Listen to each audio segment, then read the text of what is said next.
pessoal, primeiro, obrigado pela presença de todos, principalmente no nosso convidado, Antonini Pupim Macedo. Eu vou fazer uma breve introdução que eu tenho do currículo dele. Com certeza está faltando um monte de coisas que você já fez ao longo da vida, né?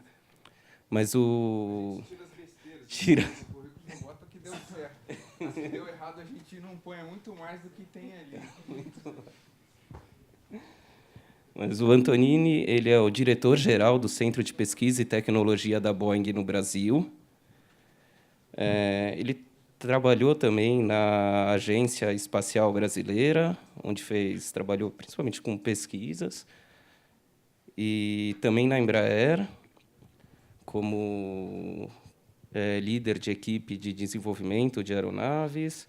Trabalhou em 3 programas, foi também com estratégia de produto. Não sei se eu falei certo, porque está em inglês. E para aviação executiva, e também com o projeto conceitual de aeronaves e pesquisa e desenvolvimento. Ele fez graduação e mestrado pela Universidade de Brasília, em Engenharia Mecânica, também mestrado e doutorado em Engenharia Aeroespacial na Universidade de Colorado.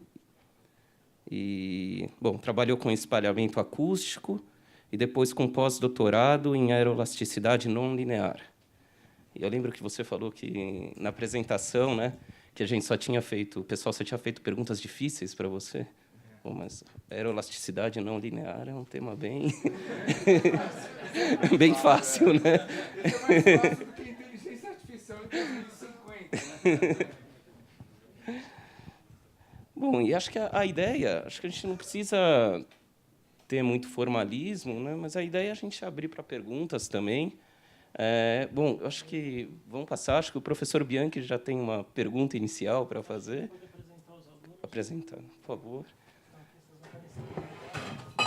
Bom, eu sou o professor Reinaldo Bianchi, trabalho aqui na FEI e justamente trabalho com a parte de inteligência artificial e robótica que a gente espera em 2050 ter assumido o controle de tudo, certo? Boa tarde, eu sou Leonardo, graduando de Engenharia de Automação e Controle e trabalho na área de robótica também. Boa tarde a todos, eu sou o João Batista, eu sou aluno de doutorado aqui no Centro Universitário da FEI e minha área de pesquisa é voltada a dispositivos eletrônicos integrados. Bom, posso começar com uma pergunta? Pois não. Quem tem medo de Elon Musk? Pergunta é, ele já passou, a empresa dele já passou o valor de mercado da Ford, de outras empresas automobilísticas, e ele é uma pessoa que investe também com a SpaceX em foguetes. Veículos elétricos. Boeing também tem aviões elétricos. Você podia dar uma comentada nesse entorno geral todo? Sim. Bom, temos, sim, estudos feitos de aviões elétricos. Por coincidência, eu tenho um vídeo aqui e vou mostrar para vocês. Eu conheci bem esse projeto, foi um projeto que a NASA contratou a Boeing para fazer.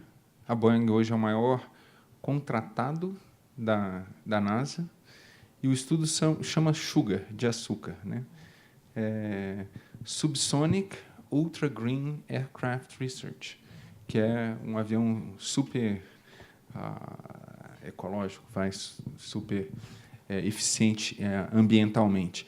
E esse avião ele reduz as emissões e, portanto, o consumo de combustível na ordem de 70% dos aviões atuais. E é uma plataforma híbrida, né? Então, é bastante interessante o estudo que foi feito. Eu tive o privilégio de conhecer o líder desse projeto na Boeing, o Marty Bradley, tem uma entrevista dele lá, e é muito interessante. Respondendo à sua primeira pergunta, né?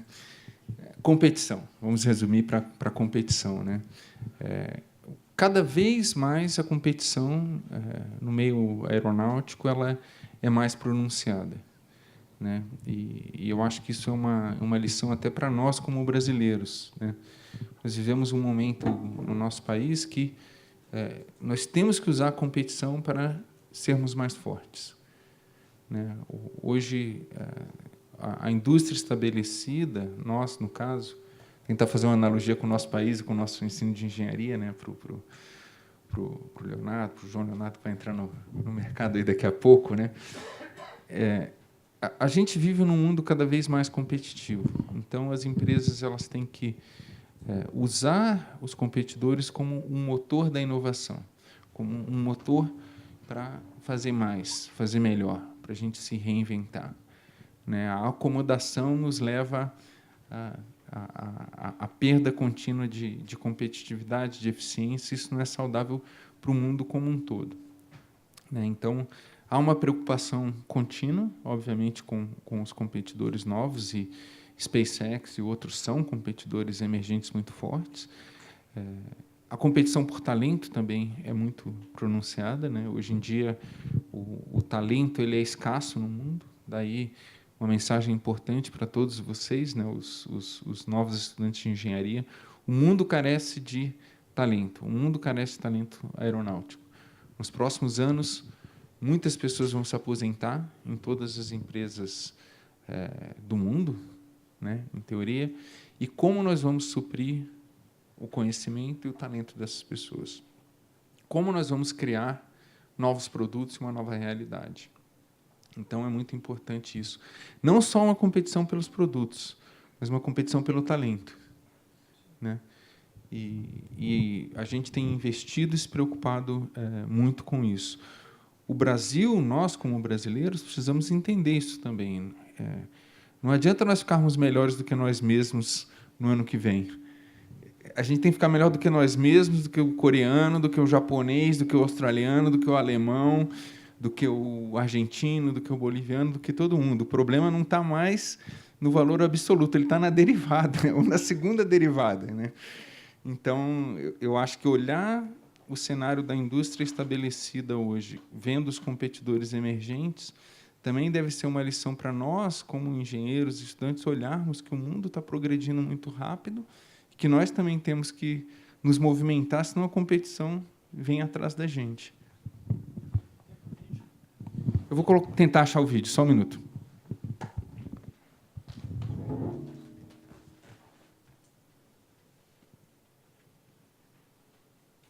Pessoal, não preparei, então isso aqui foi de improviso, tá? Tem som o vídeo? Deve ter Tem. HTML, vamos ver se...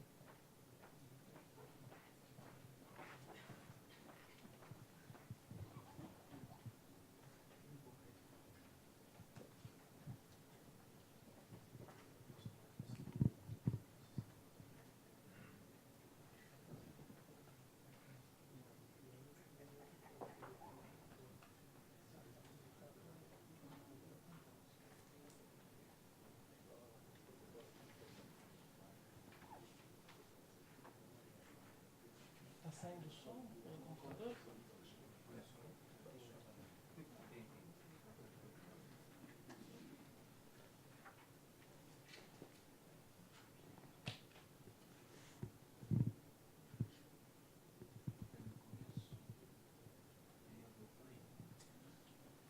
Pessoal, só para contextualizar para vocês já estão vendo ali um pouco da cara Vocês já estão vendo a cara do avião, né? A minha organização é a Boeing Pesquisa e Tecnologia, então nós fazemos pesquisa com tecnologias novas, né, que ainda não são um produto. Então vocês vão ver tem um depoimento do engenheiro aí, do Marty Bradley, que foi o criador desse avião. E é muito interessante que foi feita a pergunta para ele, a mesma pergunta, Bianchi. E aviões elétricos? Ele achou que ele nunca ia responder essa pergunta mostrando um avião. Então, eu acho bem legal esse vídeo. What's the shape of things to come? How might jetliners be designed and powered? Not just a few years from now, but decades. These are some of the questions that NASA asked a Boeing-led team to examine. There was a time at a conference on advanced aircraft technologies where somebody stood up and said, "What about electric airplanes?" And everybody laughed. And that was only about 5 years ago. So we sort of took that as a challenge. Can we make an airplane that has electric motors and batteries actually work? After looking at hundreds of ideas, one concept emerged as potentially viable and desirable. The team calls it SugarVolt. SugarVolt is really similar to what people do with hybrid electric cars. We have an engine that will operate on a combination of electrical power or conventional jet fuel. So it plugs in at the airport, charges its batteries up, flies its mission. SUGAR stands for Subsonic Ultra-Green Aircraft Research. Volt suggests that it would be driven, at least in part, by electricity. The SugarVolt concept has twin engines that burn fuel in each engine's core when great power is needed, such as takeoffs. Then, to enable portions of the flight to be made with lower or even zero emissions, it would use electricity to supplement or even replace power to the turbofans. But we're looking out to the 2030 to 2050 timeframe. The goals that we're working to in the SUGAR study are to reduce the amount of fuel burn by approximately 70% compared to what airplanes do today. And along with that, also be quieter and reduce the environmental impact of air transportation. The SugarVolt's long wings are designed for greater lift and less drag, so the aircraft would not only be more fuel efficient, it would have shorter takeoffs and generate less noise. To save space on the ground, the wings would also be designed to fold, allowing use of the same airport gates that exist today. The SugarVolt airplane combines a whole suite of technologies together. It includes advanced aerodynamics. It has a better wing. It has a higher span wing that's more efficient. It has a better propulsion. But what the SugarVolt adds is it adds a hybrid electric approach. We're defining the future of commercial air transportation.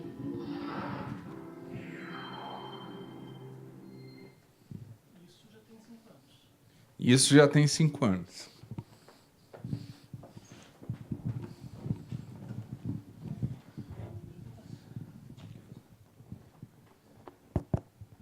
Antonini, gostaria, por você ter título de doutorado, mestrado, ter vivido um pouquinho nesse meio de pesquisa, desenvolvido vários projetos, e como executivo de uma corporação multinacional, eu gostaria de saber a sua visão das empresas, trazendo um pouco o foco para o Brasil. Como que você vê o investimento, a preocupação das empresas aqui no Brasil em criar centros de desenvolvimento tecnológico, dado o contexto que muitos dos pesquisadores aqui do Brasil acabam indo para fora com dificuldade de trabalhar nesse desenvolvimento, né? A dúvida é como que as empresas se preocupam em inovar, né?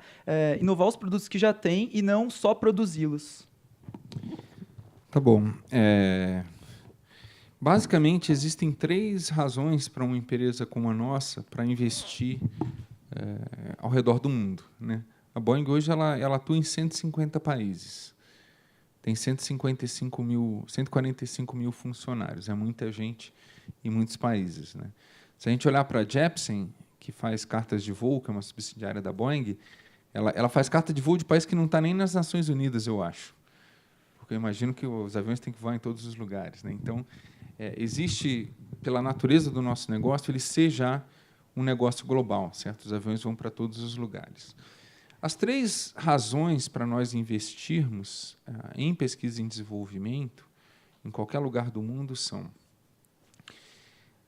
tecnologia de classe mundial e talento. E no Brasil nós temos isso. Nós temos talento, nós temos... Não em todas as áreas, mas nós temos o que a gente chama de world class, né? World class technologies e talento. O segundo é mercado, acesso a mercado e proximidade com os mercados locais, né? Então, por exemplo, a Gol hoje é o 5º maior operador de 737 no mundo. Ou seja, é um mercado e um cliente bastante significativo. E a terceira razão é alavancar ou desenvolver oportunidades de cofinanciamento.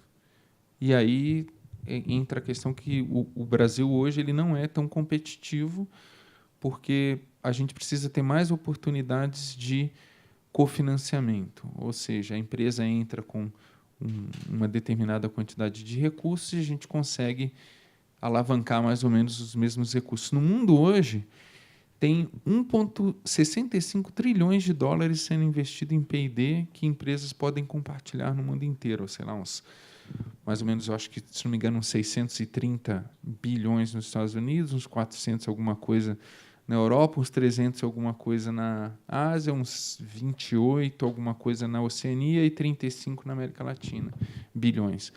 Então, esse terceiro ponto é um ponto importante que nós, como país, temos que ser competitivos também, oferecer condições de financiamento e de apoio a empresas como nós.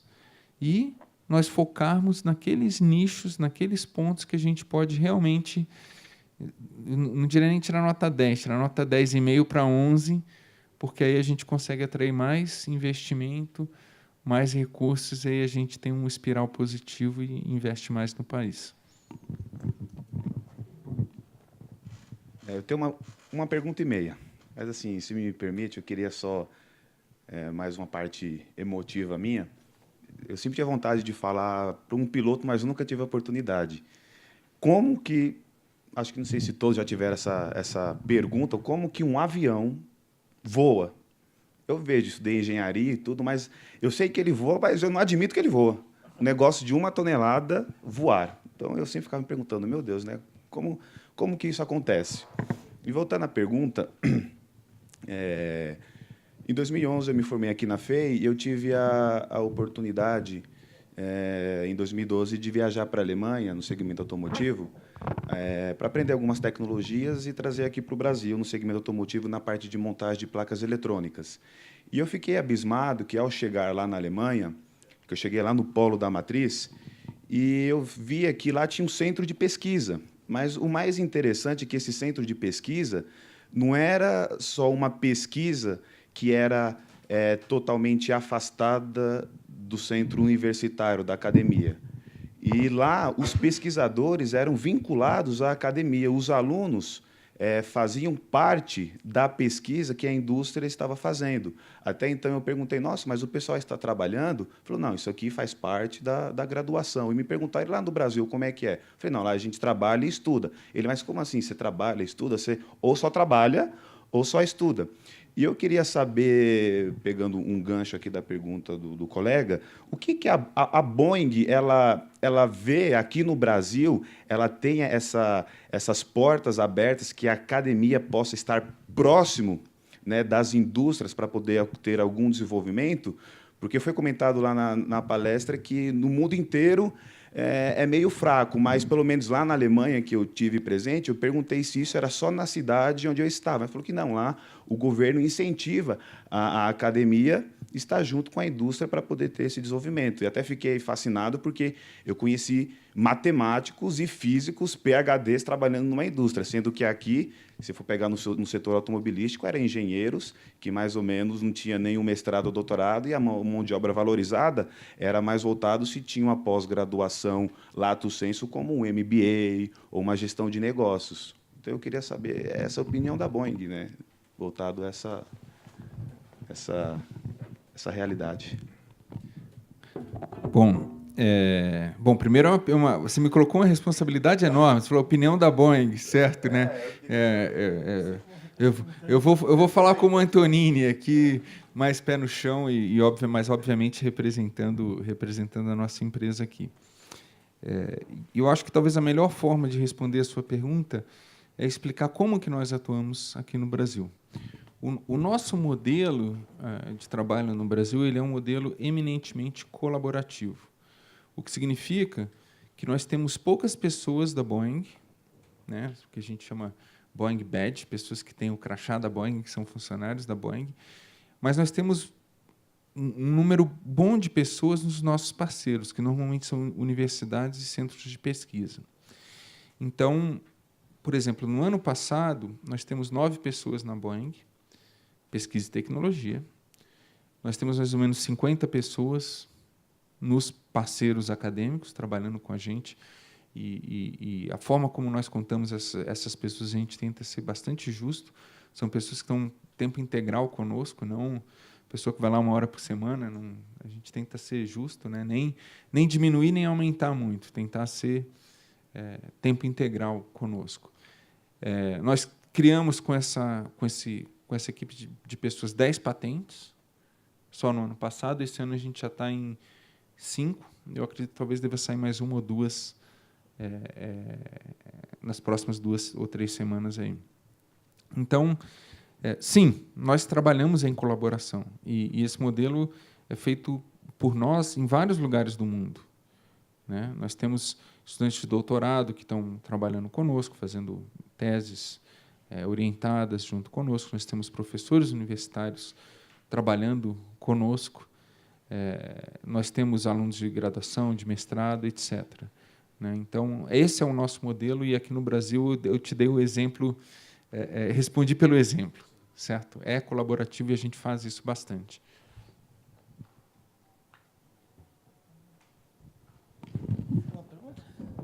Vou fazer mais uma, então. Posso fazer, abusando da minha pergunta, posso fazer mais uma? Recentemente, a Boeing comprou uma empresa chamada Aurora em veículos autônomos. Qual que é o plano, respondendo como Boeing também, né? Qual que é o plano? O avião também vai ser autônomo, inteligência artificial controlando todo o voo durante todo o tempo? O que vocês veem isso para o futuro? Só fazem pergunta difícil. Podiam fazer alguma mais fácil? Bom, hoje nós temos uma iniciativa na Boeing que chama Horizon X.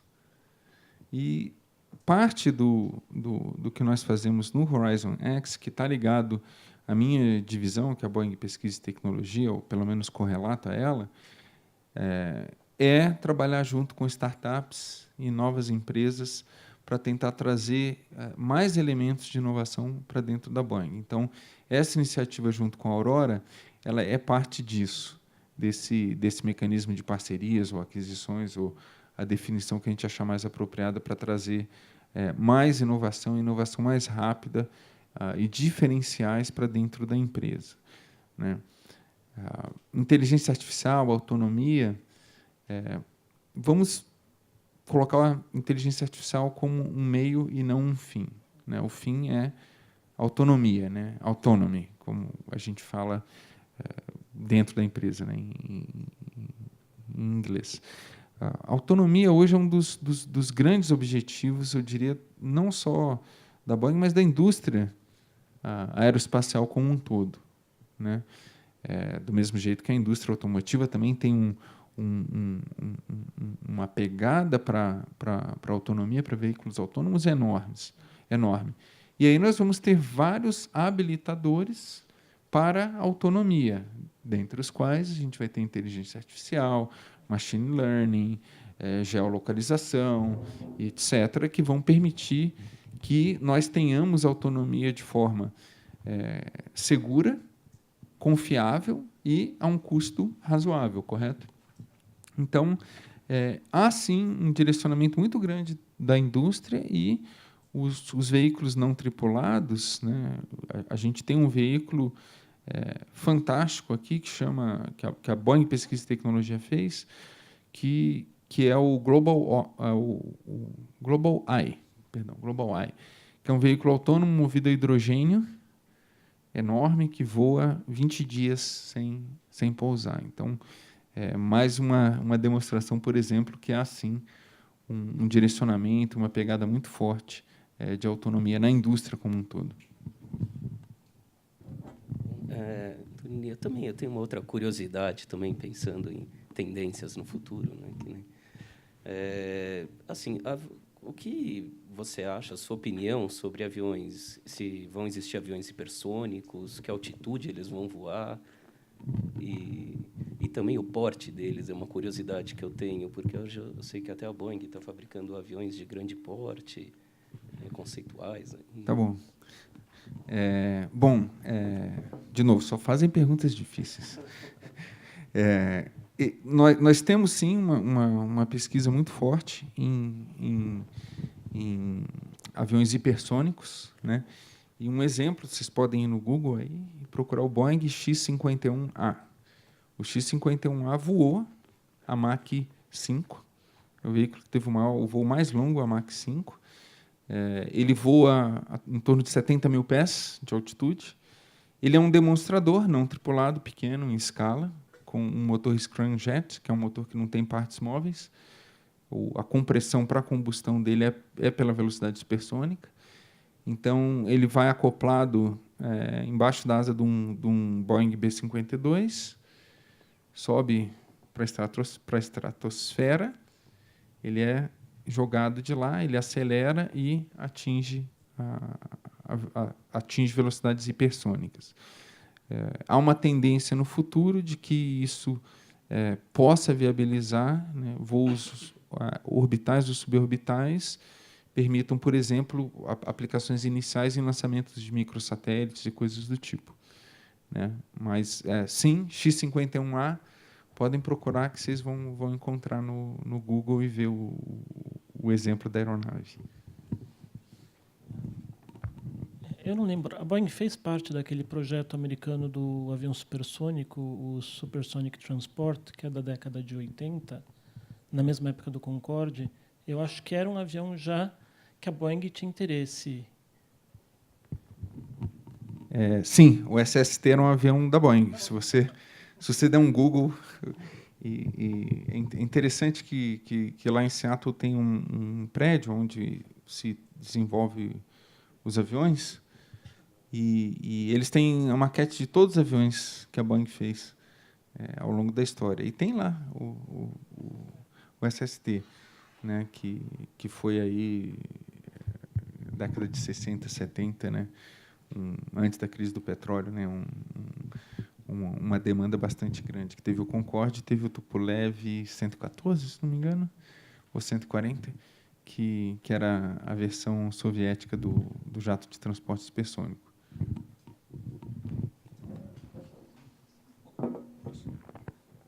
Uma curiosidade. Quando eu tinha voltar na minha pergunta, quando eu tinha viajado e eu estava lá dentro do avião, foi a minha primeira viagem que eu fiz para um outro continente.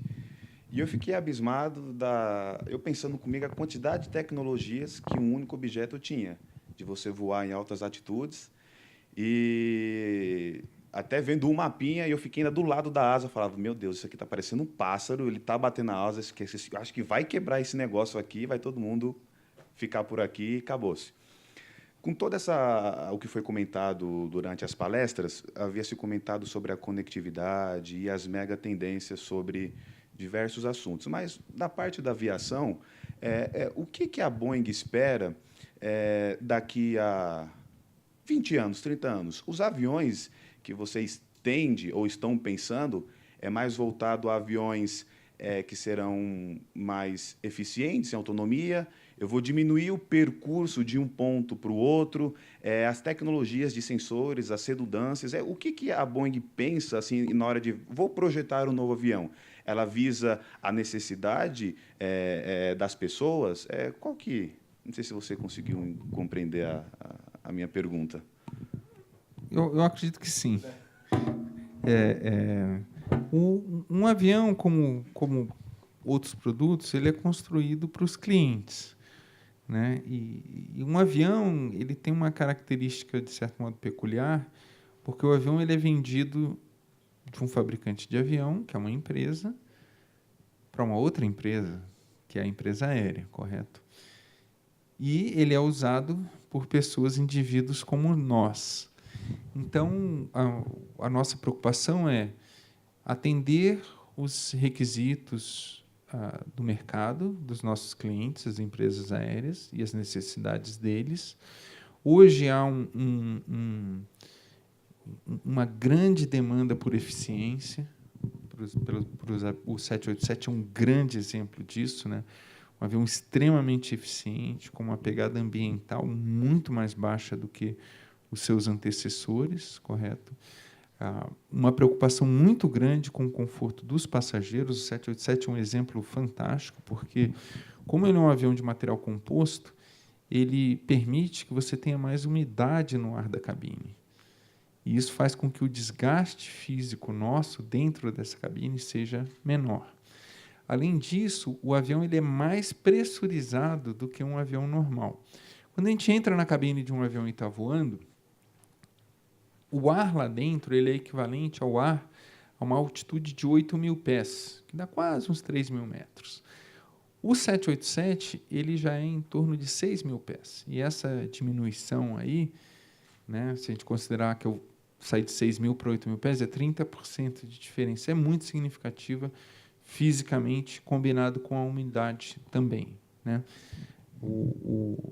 As janelas do 787 são enormes, são bem maiores do que as janelas dos outros aviões. Então, e ela não tem aquela cortininha deslizante, ela tem um cristal líquido dentro, você aperta um botão, o vidro fica totalmente escuro e não deixa passar luz de fora, e você pode graduar isso.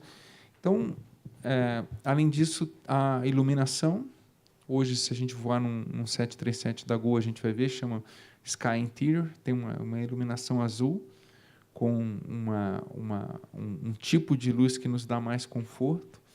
Então, há, sim, uma preocupação em todo esse espectro de atender os clientes. A empresa aérea fornecendo um produto eficiente, um produto de qualidade, com baixa manutenção, bom exemplo, o 787.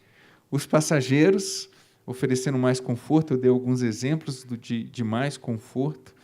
Né? Conforto não é só um assento maior ou menor, né? Ele tem coisas que estão no DNA da engenharia do avião, né? Mais umidade, mais pressurização, ou seja, você tem que projetar todo o avião para isso, né?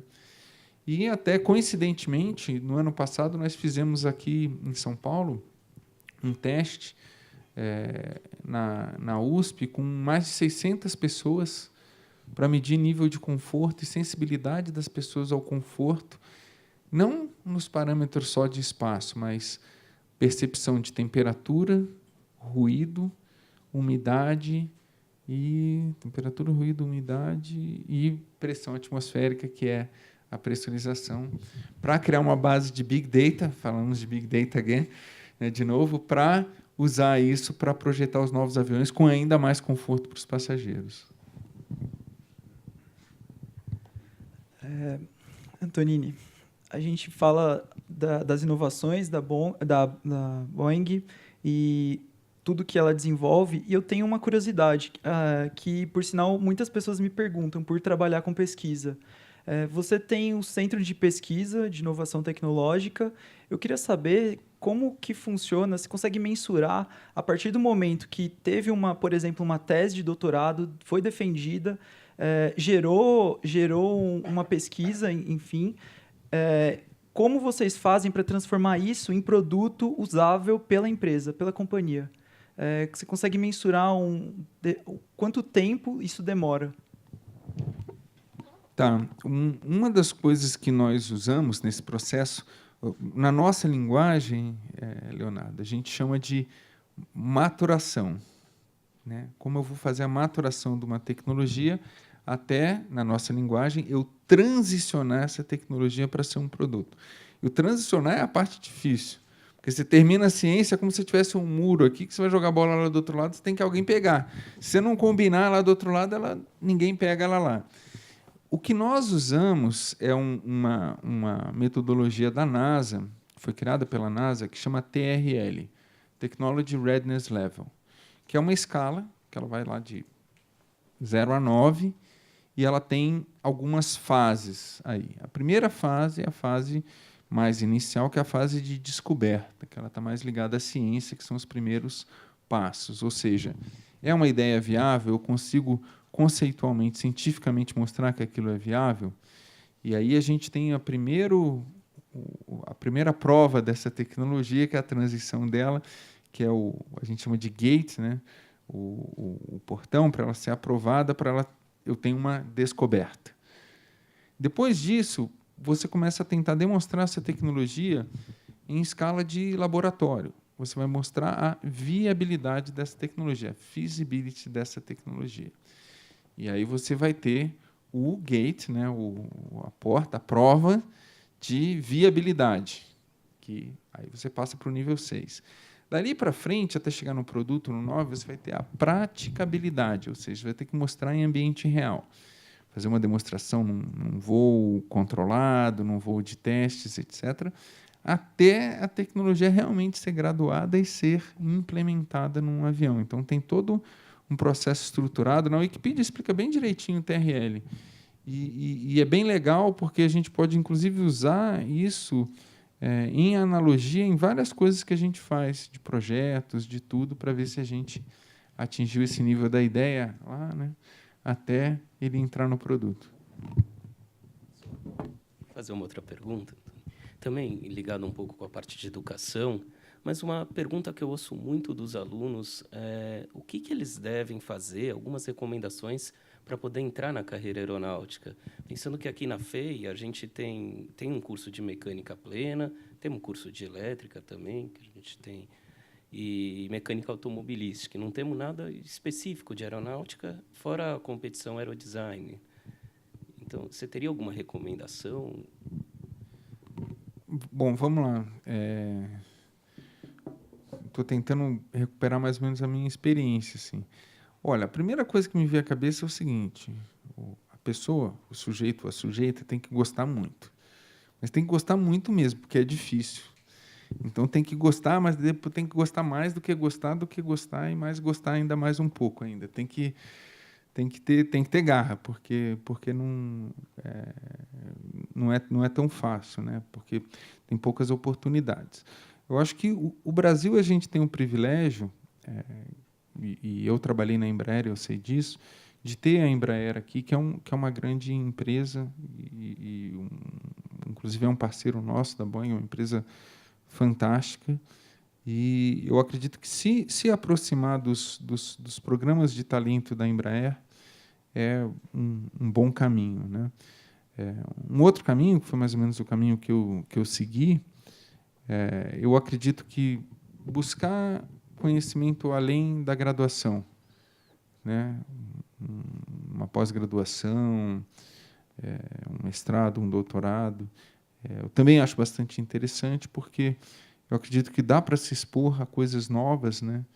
E a criação que a gente tem hoje na indústria aeronáutica, ela está um pouco além do que a gente vê na graduação. A gente precisa ter um pouquinho mais de bagagem, um pouquinho mais de conhecimento para resolver esses problemas, né? O problema que vai resolver o voo do X-51 lá, ele deve estar numa tese de doutorado ou de pós-doutorado, né? Então, a gente tem que acumular todo esse conhecimento até a gente chegar lá. No meu caso, eu gostei muito da experiência de ter estudado fora do Brasil.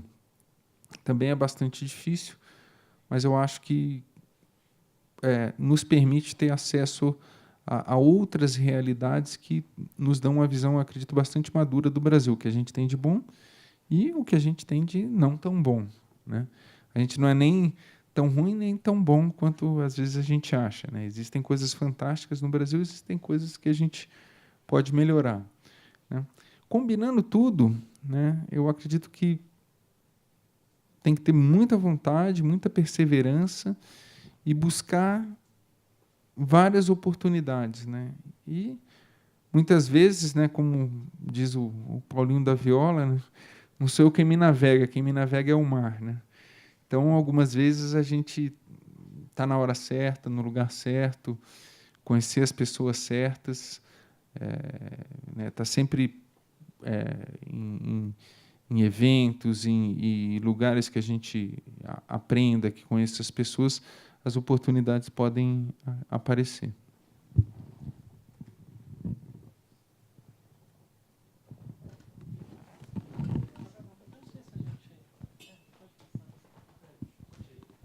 Obrigado. Pode já. Bom, meu nome é Howley. No começo aqui da conversa, você mesmo disse que a Boeing ela tem interesse em estar em tantos países, não só pelo ramo em que ela atua, mas porque ela acha que ela pode encontrar os talentos de classe mundial em qualquer um desses países, e que o Brasil tem sim esses talentos aqui. Recentemente foi anunciado um corte no orçamento para a área de ciência e pesquisa aqui no Brasil por parte do governo brasileiro. E eu queria saber o que você acha que isso pode trazer de impacto no desenvolvimento desses talentos que a Boeing também busca por aqui.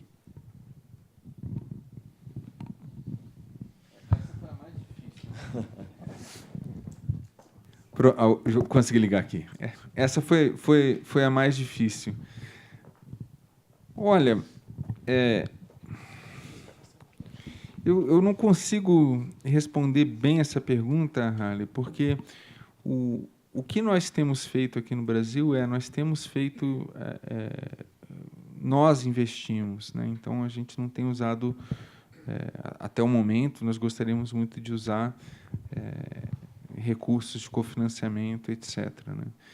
E o Brasil é um país que sempre teve a capacidade de se reinventar e de superar problemas, né? Então, eu prefiro manter a minha posição pessoal otimista de que a gente está passando por um período de ajuste, que a gente vai conseguir superar isso e que, muitas vezes, o impacto pode nos tornar mais fortes, né? Então, eu acho que a gente tem que continuar trabalhando e tendo paixão e perseverança que, como país, a gente vai conseguir superar as dificuldades que certamente são temporárias. Eu sou o Fernando, professor aqui do Departamento de Engenharia de Materiais. E, bom, a Boeing, pela natureza do negócio, pela sua inserção global e tudo mais que você já mencionou aí, tem acesso aos mais avançados centros de pesquisa do mundo, né? E então eu vi que uma das suas atribuições aí na sua posição é buscar interações com o setor de pesquisa e desenvolvimento das universidades, institutos de pesquisa no Brasil. Ao mesmo tempo, a gente ouviu agora há pouco ali no auditório o professor João Fernando dizendo que a universidade, o meio acadêmico do Brasil, não é articulado ou ainda não desenvolveu essa capacidade de interagir de uma forma mais efetiva, né, com o setor produtivo. Então, eu queria que você comentasse um pouquinho, né, o que vocês estão buscando aqui no Brasil, que vocês não encontram lá fora ou em outros lugares, em primeiro lugar. E eu queria que você também comentasse um pouquinho sobre o modelo, né, de interação que vocês têm proposto. Eu imagino que a coisa deve estar funcionando, né, já há algum tempinho que vocês estão nesse caminho. Então, como que é esse modelo, né, de interação com os institutos de pesquisa que, suponho, estejam dando resultados para a Boeing, né? O que trouxe vocês a buscar esse tipo de interação no Brasil e como que isso pode eventualmente se estender a outros setores também, né? Porque aparentemente é um modelo que funciona. Tá bom, vamos lá.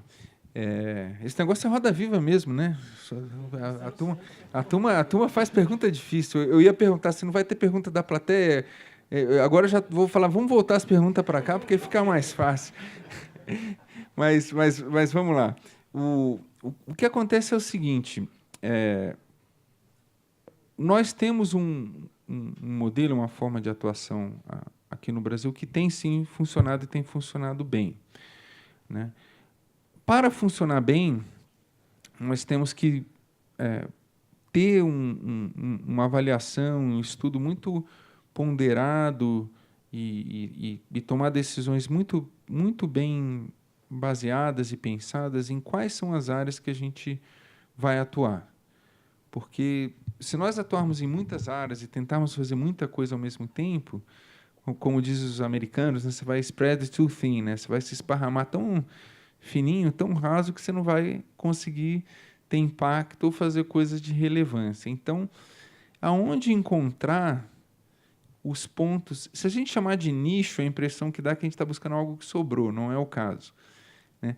Aonde nós vamos buscar os pontos de excelência de maior potencial, né? E não significa que a gente não pode ter 100 pontos assim, mas nós não vamos explorar os 100, nós vamos explorar 3 ou 4. Então, esse estudo estratégico, levantamento das capacidades é aquilo que a gente pode fazer e executar com nota 11, a gente tenta ir lá.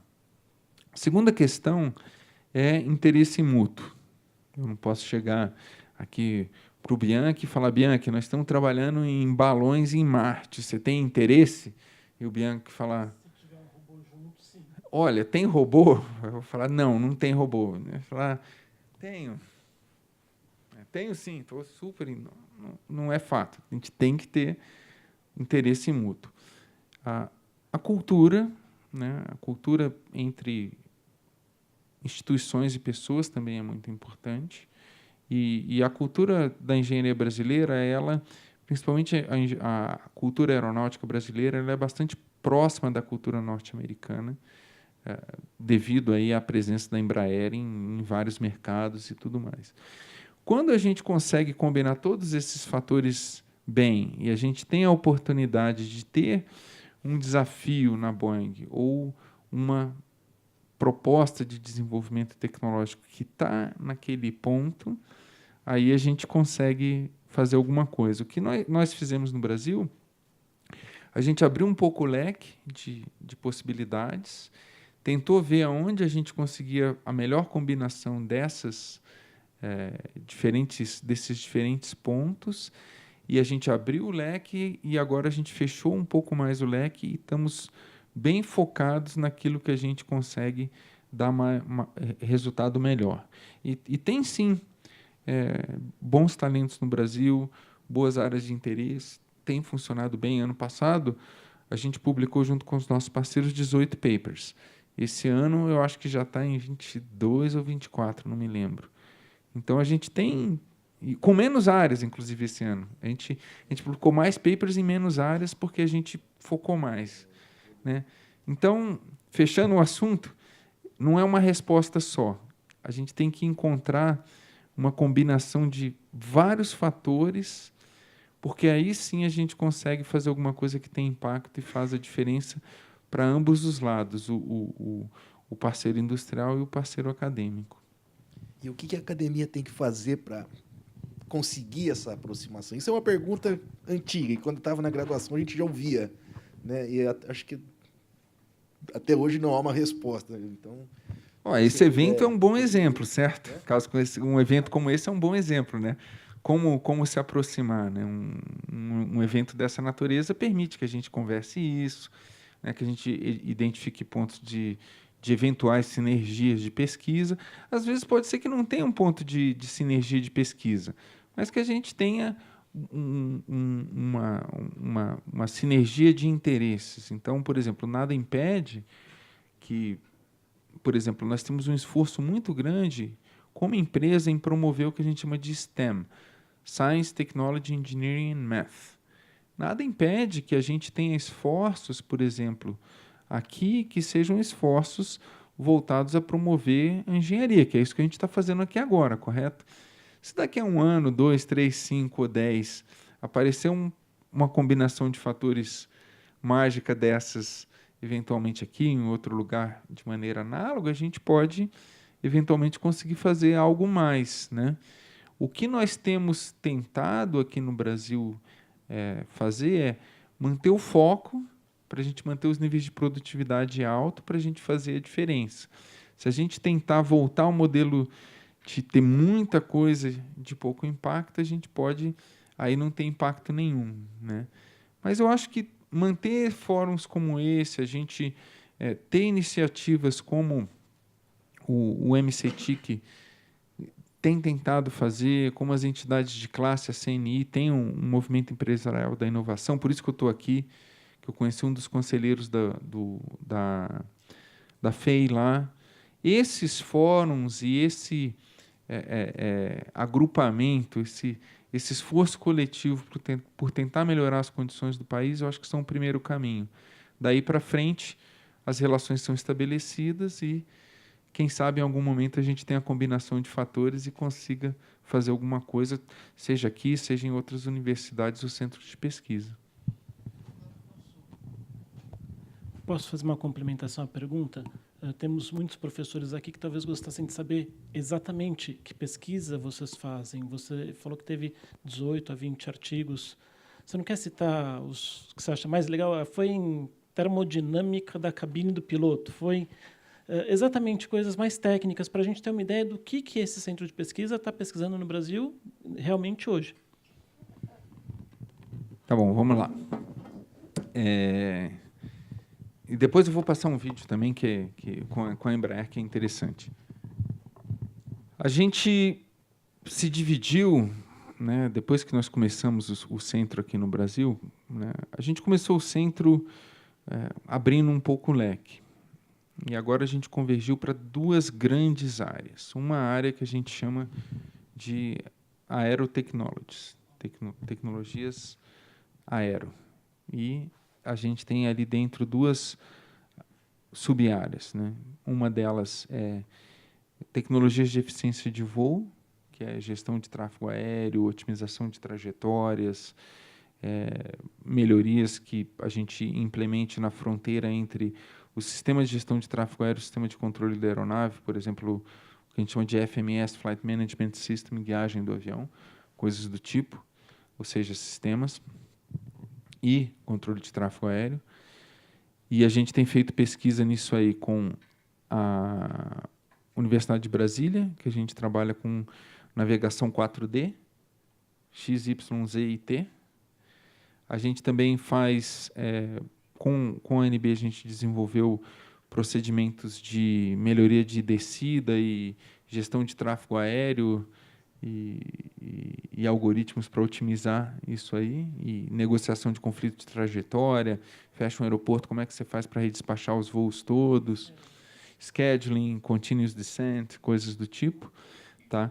Também com a ANB a gente faz pesquisa em SWIM, que é System Wide Information Management, que eu chamo de Internet of Things da aviação, que é um protocolo comum que você vai poder fazer com que a torre converse com esse sistema, e esse sistema converse com o avião, e esse sistema conversa com o avião, com o sistema de controle de tráfego aéreo, com o aeroporto, com o sistema de manutenção, com a empresa aérea e com o gestor do espaço aéreo.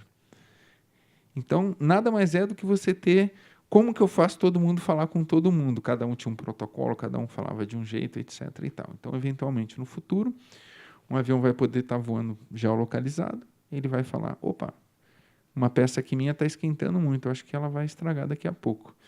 Ele manda uma mensagem para a central do SWIM, que manda para a empresa aérea dele, que volta para o SWIM, que manda para o centro de manutenção, que manda para de volta, despacha a peça, ele pousa no aeroporto, a pecinha está lá esperando para ele, o aeroporto já recebeu aquela peça, porque ele recebeu a mensagem no sistema, colocou a peça no avião, por exemplo. Uma outra área que a gente tem atuado também nisso aí, com a Escola Politécnica, é a inserção de drones no espaço aéreo controlado, segurança e o que a gente chama de detect and avoid, né? Como eu vou detectar trajetórias de colisão e propor algoritmos que eu possa ter desvios em aviões não tripulados, dentro do espaço aéreo controlado e não controlado, que tem paradigmas de funcionamento diferente. E a outra área aí existe no Brasil um problema na ionosfera, que a gente tem o equador magnético, ele não acompanha o Equador, ele tem uma curva assim, em cima da América do Sul, que tem uma atividade eletromagnética muito grande na ionosfera, que é medida em Tesla. Se botar um plot de Tesla no globo, a área do Equador magnético é uma faixa vermelha ondulada, assim, passando por cima da América Latina. E provocam perturbações no sinal de GPS. Além disso, tem uma anomalia aqui no Atlântico Sul, que tem bolhas de plasma na ionosfera que podem oscilar o sinal de GPS. E para guiar aviões, isso precisa ser corrigido. Você precisa ter um modelo de correção e um modelo de risco, que em determinado momento, se tiver muita atividade na ionosfera, você não pode usar. Então, a gente tem trabalhado nisso internamente e, eventualmente, estamos desenvolvendo uma parceria que talvez a gente execute no ano que vem.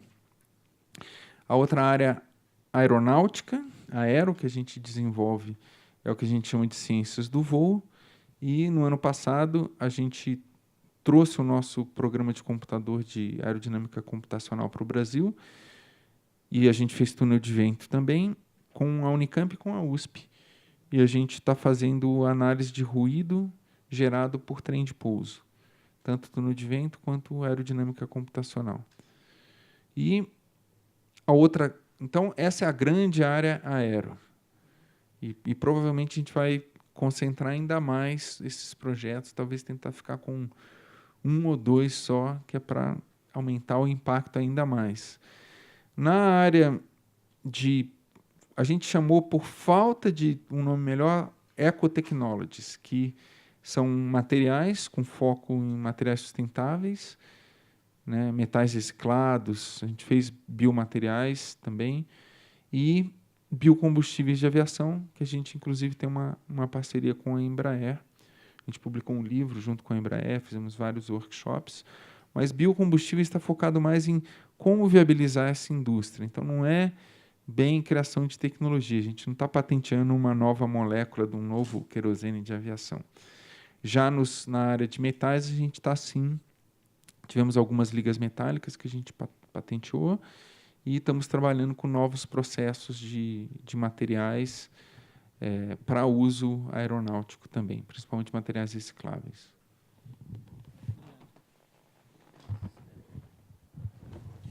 Mas alguém do público quer fazer uma... por favor. Boa tarde, meu nome é Paulo, eu sou aluno de graduação em Engenharia de Automação e Controle aqui na FEI. E, bom, o senhor já chegou a comentar um pouquinho do que tem a ver com a minha dúvida, mas eu queria saber se o senhor poderia comentar um pouquinho mais aprofundado. É que, justamente, na parte do mercado aeronáutico, antigamente era um mercado bem exclusivo. Só as companhias aéreas que operavam nesse mercado, com algumas companhias produzindo máquinas para isso, e com uma regulação bem forte, porque, afinal, é um mercado que um probleminha causa um acidente muito grave, né? Porque você tem uma máquina enorme caindo, geralmente carregando bastante gente, ainda cai numa área populada. E, no caso agora, a gente tem uma demanda maior de mercado de drones e outros maquinários invadindo esse espaço aéreo. Eu queria saber como é que isso afeta a tecnologia dos aviões, futuramente. Tá. Hoje nós temos voando no mundo em torno de 20 mil aviões. Então, eu diria que o efeito de afetar, talvez ele seja o contrário. Como esses 20 mil aviões que estão voando afetam os drones, os novos aviões ou veículos voadores, para usar um nome mais genérico, que estão começando a existir. Para isso, existem conjuntos de regulações, de regulamentos aeronáuticos, que eles são basicamente requisitos de produto, né, de certificação de produto, que você tem que ter determinados níveis de confiabilidade, de segurança, que todos os aviões têm, requisitos de operação, que você tem critérios de operação, segurança de operação que tem que ser obedecidos. Esse tem sido um dos grandes pontos, né, como se discutiu lá no painel, inclusive com carros, né? Como que isso vai ser no futuro? Porque nós temos que conseguir desenvolver um arcabouço regulatório que permita que esse mercado seja desenvolvido, por um lado, e, por outro, que assegure as condições de segurança, tanto de produto quanto de operação, capazes de viabilizar essa operação de forma segura e transparente com os 20 mil aviões que estão voando aí, né? Então, hoje, esse processo está sendo construído. Então, tem muitas oportunidades aí, né, para se construir isso, principalmente considerando que drones, né, ou veículos não tripulados, eles vão ser eminentemente autônomos. O veículo autônomo, o veículo não tripulado e pilotado remotamente, ele não é algo que seja tão desejável, porque ele ainda requer que você tenha um piloto, né? E comunicação e etc. Então, aí é que está o grande desafio atual e como que o futuro vai se moldar. Como que esses novos veículos voadores vão entrar nesses 20 mil, mais ou menos, que estão voando aí no mundo agora. Curiosidade de novo. Vocês já jogaram drones dentro do turbofan para ver até que tamanho um avião pode colidir com um drone sem ter um desastre maior? Essa pergunta você vai ter que chamar um fabricante de motor aqui, ou a GE, ou Rolls-Royce, ou alguém para... Um drone pequeno, caseiro,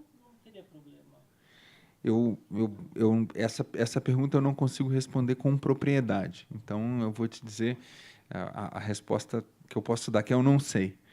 Os aviões nossos tripulados, hoje em dia, eles são projetados para ter impacto de pássaro, né? E os pássaros relativamente grandes, né? Mas eu não sei exatamente o que está sendo feito para previsão ou provisões para impacto de drones, principalmente em motores. Boa tarde. Meu nome é Cristiano, eu sou graduando de Engenharia Elétrica daqui da FEI. E antes de entrar aqui na FEI, eu comecei a estudar numa outra universidade, querendo direcionar meu curso para a área de Engenharia Aeroespacial. E essa, infelizmente, ainda é uma área pouco, como é que eu posso dizer, pouco incentivada no Brasil, porque temos poucos cursos. Por exemplo, o curso da Federal do ABC é um curso mais velho do que o curso do ITA. E o que o senhor acha a nível de futuro? Qual que é a perspectiva futura, né, dessa área? Se é possível, por exemplo, ser uma área mais explorada no Brasil? Porque eu não fui para essa área pensando no retorno mesmo. Eu não tinha uma boa expectativa da área. Tá. Bom,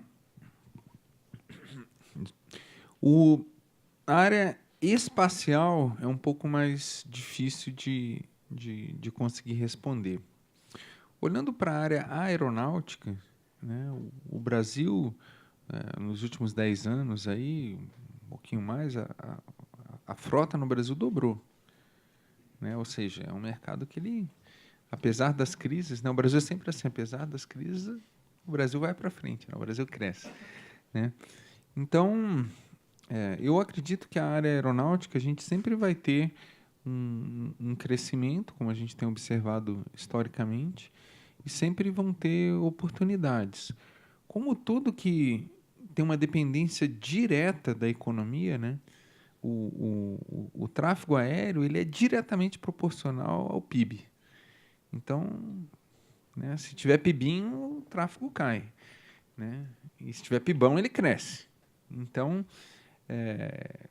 eu acho que, sim, o mercado aeronáutico brasileiro, como os dados históricos mostram, vai crescer. Para olhar isso, tem um documento da Boeing que chama Market Outlook, só dá um Google, tem o PDF que você pode baixar. Ele mostra o mercado no mundo inteiro. É um documento muito interessante, é um livro, praticamente, que todo ano é publicado, atualizado. Né?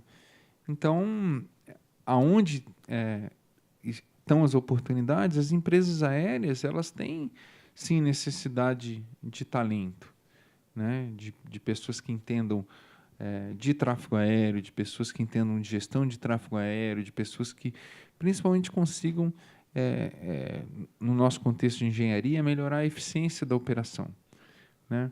Qual que é a melhor forma da aeronave decolar, voar, fazer suas missões, fazer o planejamento das diferentes fases, decolagem, subida, cruzeiro, pouso, quais as velocidades ótimas e coisas do tipo, num contexto de uma malha aérea operando, isso é uma área que há bastante necessidade no Brasil, sim.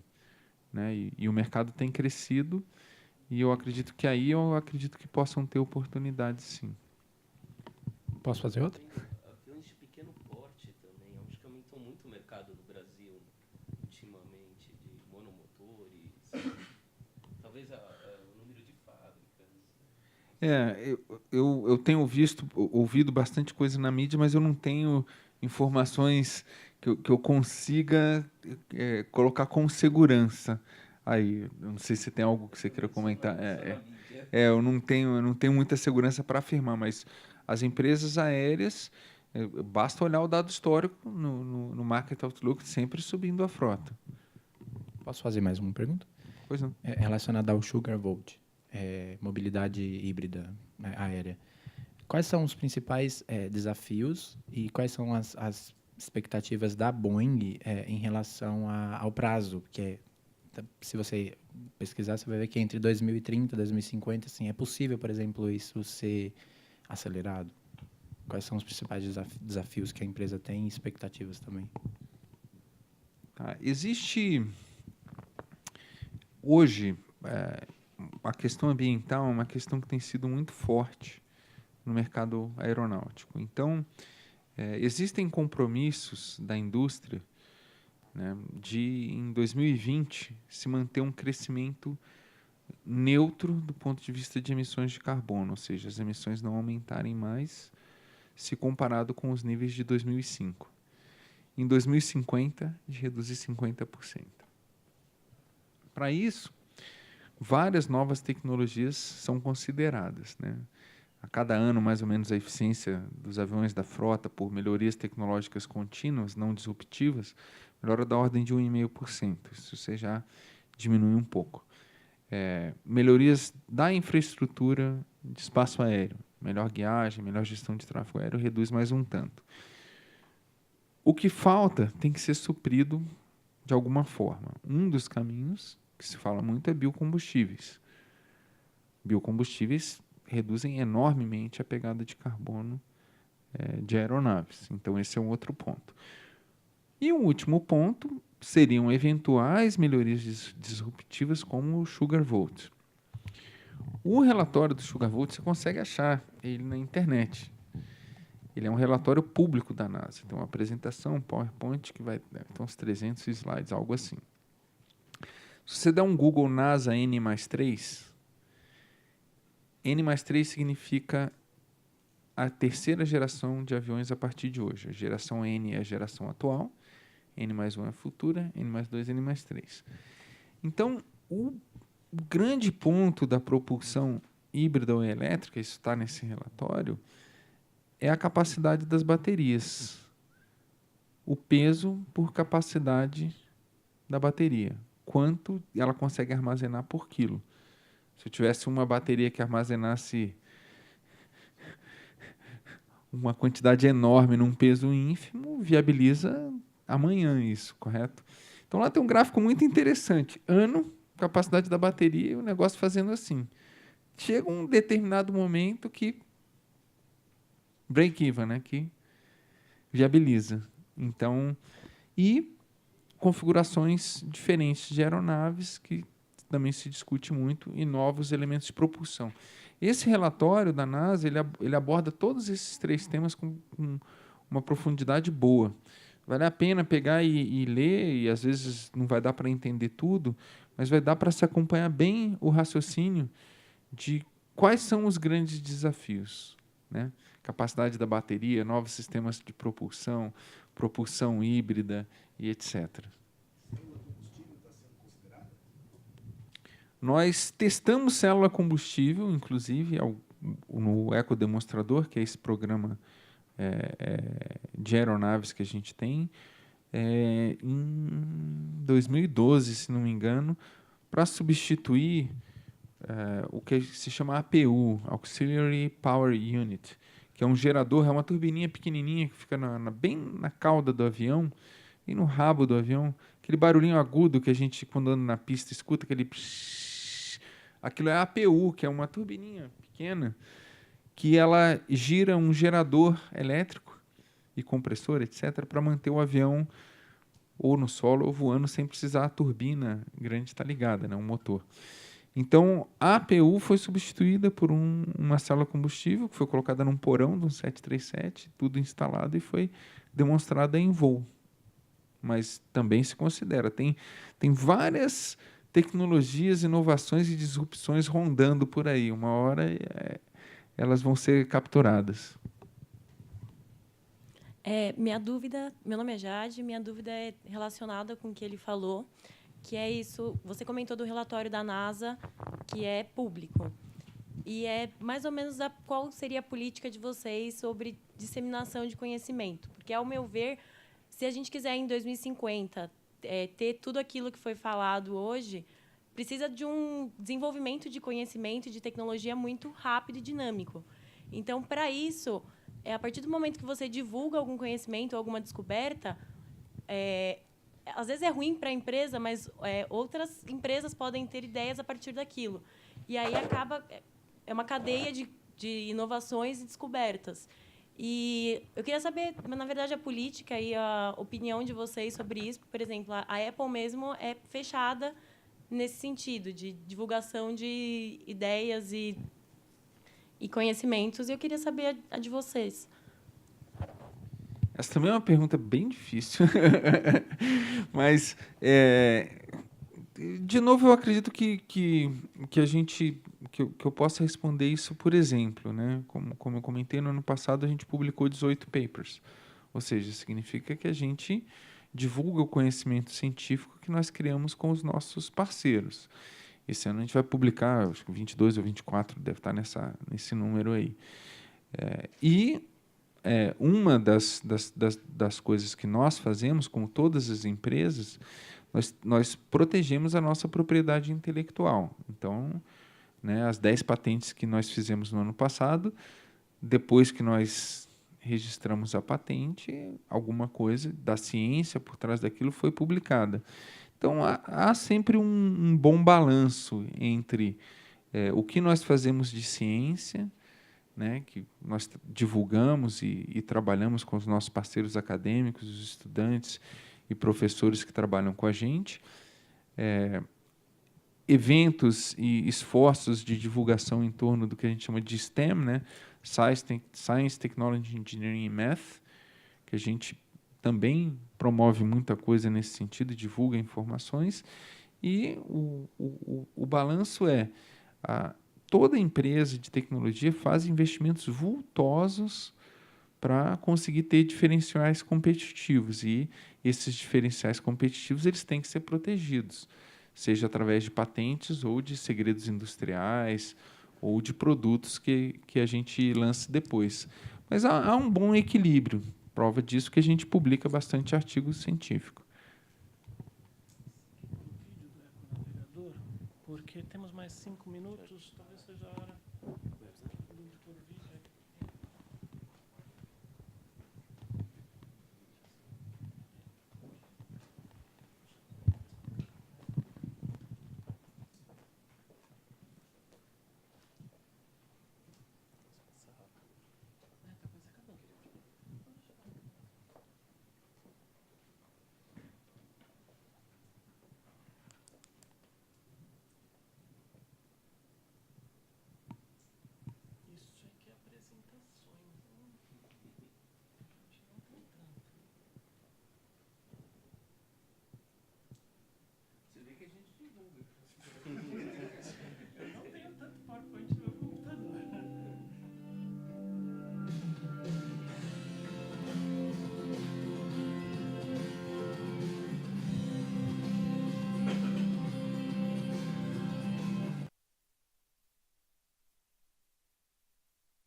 Não, só dizer que foi uma experiência bastante gratificante, como vocês puderam ver pelo depoimento das pessoas, né? E um trabalho muito legal que a gente fez. E o fato de estar baseado em São José dos Campos também ajuda, porque a gente está ali do lado, daí essa parceria foi mais viabilizada ainda por causa disso. A relação da Boeing com a Embraer, porque, pelo que eu conheço, vocês não disputam o mesmo tipo de avião. A Boeing são aviões maiores, a Embraer aviões um pouco menores. Vocês estão numa parceria que continua assim, ou você vê num futuro uma compra de uma empresa pela outra? Porque poderia ser uma sinergia muito boa. Essa pergunta é a pergunta que eu não posso e não sei responder. Mas o que eu posso e sei responder nós tivemos essa parceria do Ecodemonstrador, que foi uma parceria fantástica. Antes disso, nós e continuamos com essa parceria. Nós tivemos a parceria com biocombustíveis, que foi e continua sendo uma ótima parceria. E nós, que somos a área de pesquisa, nós focamos na tecnologia. E com as tecnologias, como vocês puderam ver pelo vídeo, a gente tem trabalhado bem e fez esse esforço no ano passado, que foi muito, muito bom e muito gratificante. Bom, pessoal, já são 6 horas, é o tempo limite que a gente tinha da nossa Roda Viva. Eu queria agradecer ao Antonini por ter aceitado participar dessa conversa com alunos e professores e a todos vocês que participaram daqui também. Obrigado. Obrigado a todos.